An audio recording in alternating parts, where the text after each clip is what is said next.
नमस्कार। आज हम गीता के श्लोक पे कुछ चर्चा करेंगे। गीता मार्गशीर्ष का महीना चालू हो गया है और ये कहा जाता है कि मार्गशीर्ष का महीना पूर्ण रूप से, वैसे तो हर महीना नारायण का है, हर दिन नारायण का है, पर मार्गशीर्ष का महीना खास करके नारायण का है। क्योंकि आपको अगर ये चीज़ मालूम है कि इसी महीने पे श्री कृष्ण भगवान ने अर्जुन को गीता का ज्ञान दिया था। तो आज हम गीता के कुछ श्लोक के ऊपर थोड़ी सी चर्चा करेंगे। गीता में नारायण ने बोला है, कृष्ण जी कह रहे हैं कि मैं सबके लिए एक फल हूँ। सूर्य की रोशनी नारायण की दी हुई है, हर व्यक्ति के पास ये जाती है। वायु हर व्यक्ति के पास जाती है, मतलब उनका स्नेह हर व्यक्ति के पास बराबर रहता है। किसी के लिए ये नहीं है कि ये व्यक्ति अच्छा है तो अच्छा है और बुरा है तो बुरा है।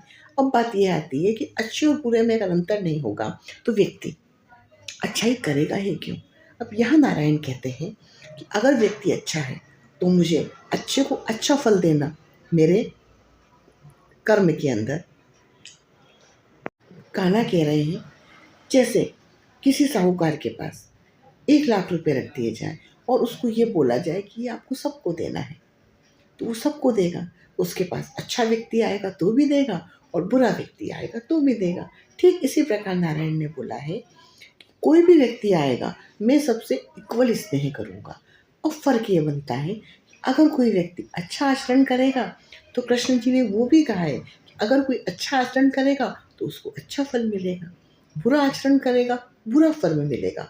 पर ये वो नहीं दे रहे हैं, वो जैसा व्यक्ति वो कर्म कर रहा है उस कर्म के हिसाब से उसको वो फल मिल रहा है। अब जो दुष्ट रहेगा वो अपना, उसकी दुष्टता भी चक्रवृद्धि ब्याज जैसी बढ़ेगी और जो अच्छे कर्म करेगा उसका कर्म भी चक्रवृद्धि ब्याज जैसा बढ़ेगा। अब ये नहीं कह सकते हैं कि अरे उसने तो बुरा किया फिर भी उसको अच्छा मिल रहा है। क्यों? कि हो सकता है उसके प्रारब्ध में उसका कार्मिक अकाउंट हो और उसका फल उसको इस समय मिलना हो तो मिलेगा। अब जिसने अच्छा कर्म किया है उसके लिए भी आप सोचिए, उसका हो सकता है कि प्रारंभ में कोई बुरा अकाउंट हो, वो उस समय आ गया है उसको बुरा फल मिलेगा। इसका मतलब ये नहीं है कि अभी अच्छा किया है तो अच्छा है और अभी बुरा किया है तो बुरा है। क्योंकि अच्छे बुरे लोग हर जगह रहते हैं। जैसे आपने गाय का जो दूध आता है, गौ माता का दूध निकाल के सबको दिया जाता है तो कितना पौष्टिक होता है। लेकिन वहाँ पर भी एक इस प्रकार के चीचड़, उसको अलग अलग भाषा में अलग चीज़ बोलते हैं, चीचड़ बोलते हैं, वो गाय के थन से खून चूसते हैं। अब आप ये सोचिए, ऐसे ही ज्ञान है, जो ज्ञान जिस हिसाब से लेता है उसको उस हिसाब से फल मिलता है। अगर व्यक्ति अपने आप को पूरी तरह से भगवान पे समर्पित कर देता है, क्योंकि उसको मालूम है कि इस भवसागर में हम आए हैं, क्यों आए हैं हम, इस भवसागर में हम क्यों आए हैं, हम अपने कर्मों के फल के लिए आए हैं और वो जो हमने कार्मिक अकाउंट है वो हमको पूरा करना है। तो हम क्या होता है, अच्छा होता है तो हम ये कहते हैं हमारे कारण हुआ, और अगर बुरा होता है तो ये कहता है हे भगवान ये आपने क्या कर दिया।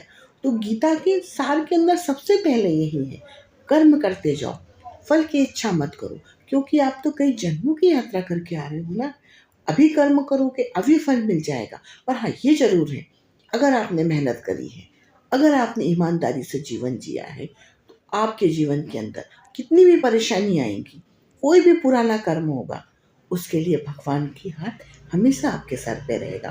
तो वो परेशानियां यूं निकल जाएंगी, आपको मालूम नहीं पड़ेगा। ठीक उस बच्चे के बाद एक अनाथ बच्चा है जो सड़क क्रॉस कर रहा है, कैसे करेगा, कभी इधर देखेगा कभी उधर देखेगा, फिर गिरेगा फिर वापस आएगा।